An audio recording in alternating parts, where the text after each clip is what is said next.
English rule: I work blank a manager in for or as in use করা হয় a specific field এর পূর্বে।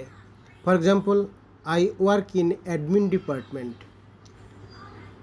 For use করা হয় কোনো কোম্পানি অথবা অর্গানাইজেশনের পূর্বে, যেমন I work for ACI limited.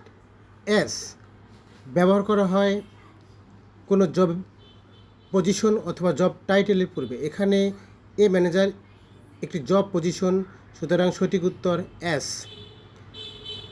She arrived blank the airport in or at. In use করা হয় কোনো সিটি, টাউন অথবা কান্ট্রি এর পূর্বে, অথবা লার্জ কোনো এরিয়ার পূর্বে।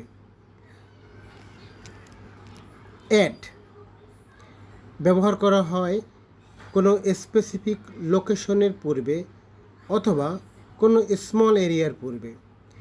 এখানে দ্য এয়ারপোর্ট একটি স্পেসিফিক লোকেশন, সুতরাং সঠিক উত্তর হবে at. She arrived at the airport. Mom, are you angry blank my result with or about. With use করা হয় সামওয়ান অথবা কোনো ব্যক্তি বা পার্সনের পূর্বে। অ্যাবাউট ব্যবহার করা হয় সামথিং অথবা এনিথিং এর পূর্বে। এখানে মাই রেজাল্ট একটি বিষয়, সুতরাং সঠিক উত্তর about. Mom, are you angry about my result? Please subscribe for more video.